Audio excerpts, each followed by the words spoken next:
Well, obviously it's an SEC opponent.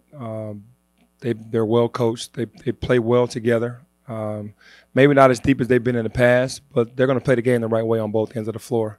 Just watching film on them, really good at what they do, and then they have two really good guard scorers that can give you a headache all night. And we just have to come in, protect home court, understand what's ahead of us and what they're going to do, and just counter it.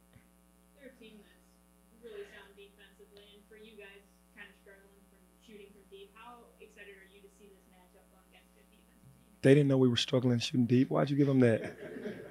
Goodness. But no. Obviously, when we are struggling shooting deep, but on any given day we could get hot. So they're going to try to pack it in. They're going to try to do what they do: 1-3-1 zone, mix it up.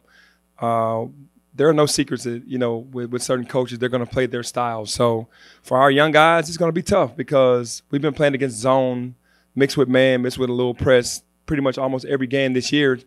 And it's getting the best of them because they're so young and they've never seen it before. So hopefully for us tomorrow, we'll get on the same page early and be able to deflect anything that they're trying to get us to do that we don't want to do.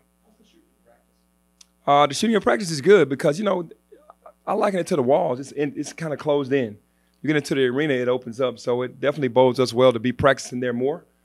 So we're going there today to practice, which is going to help us because the guys, they're having problems with the depth perception in that arena. There was some talk the other night about slow starts and that sort of thing. Now we're talking about cold shooting. Is it too soon to start maybe thinking about tinkering with the lineup or change, just like subtle differences? Yeah, I think it's too soon. We're trying to get things in order, and we're trying to get guys some to get comfortable. I mean, these are young kids that have never seen. Experience is the best teacher, so we're not going to go overboard. We've only lost one game, and it's been on the road, so not panicking yet. If we were 0-5, maybe you go, hey, man, it's time. But right now, you're just trying to give your guys confidence and then go out there as a team and keep plugging away.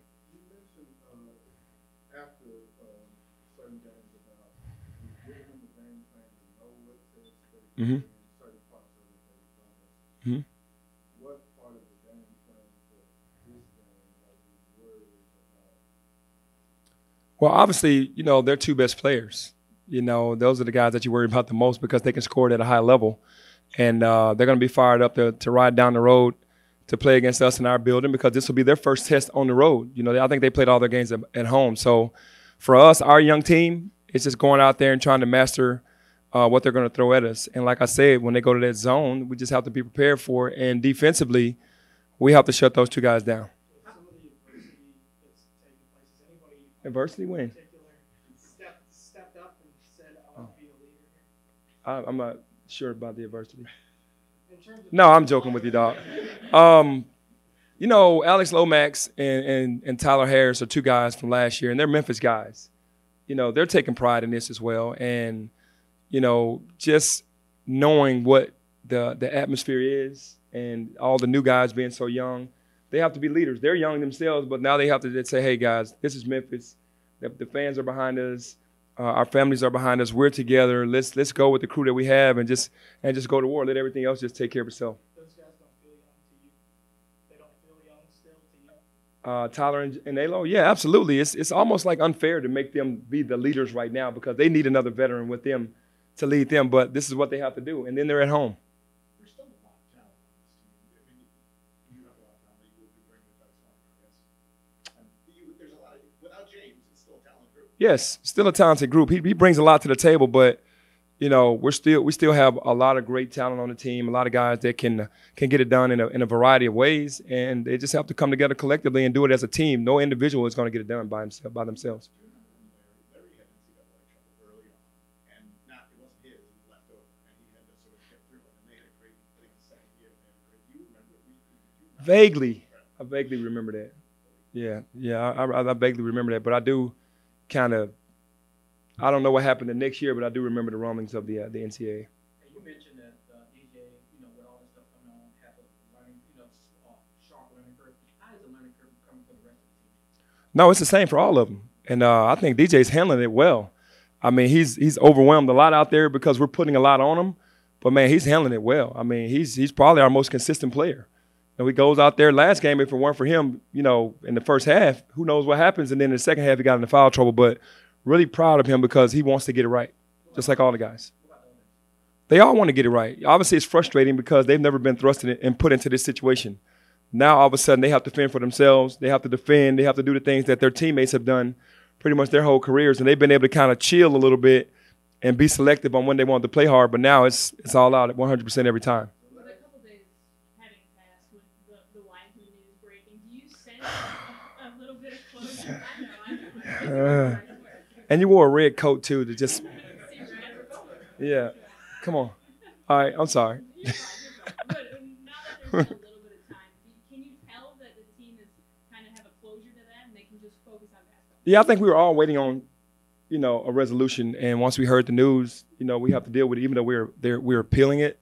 Obviously, we can say, okay, now we know what's actually going to happen. And, that kind of put the team at ease in some areas, but we all still feel for James. And but, they're handling that much better now that we have a resolution.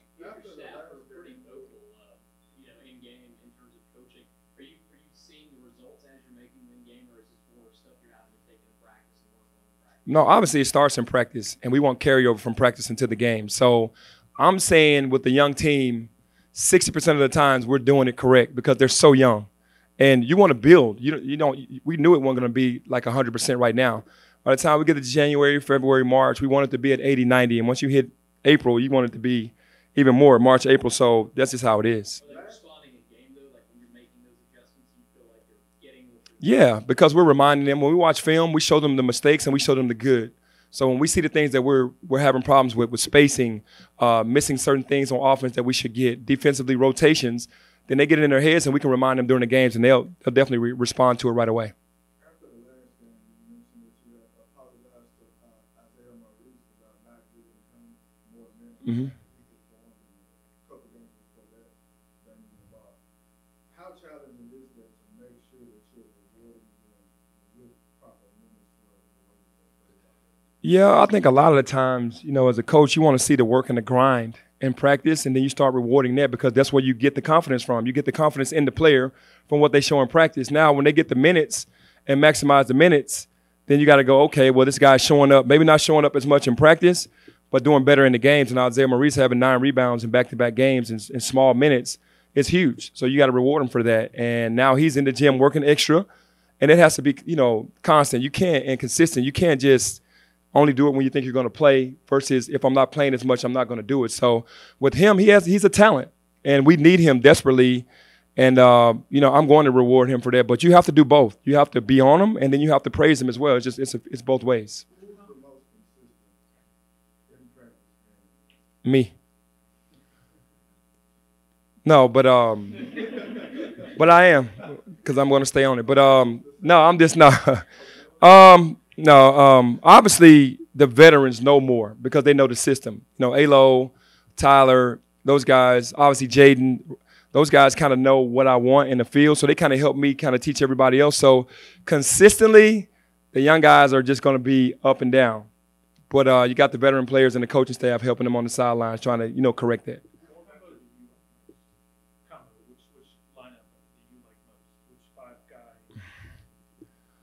To me, I like a smaller lineup, but when Precious moves to the 5, he's not comfortable. So we got to keep a big out there because I don't think any 5, Precious is not a 5. He can guard a 5, but I don't think a 5 can guard him. So we got to get him more comfortable in that situation because we're going to have to use that. Most teams go small and play small ball because if your bigs are athletic and strong like Precious is, then you can definitely get an advantage on the other end.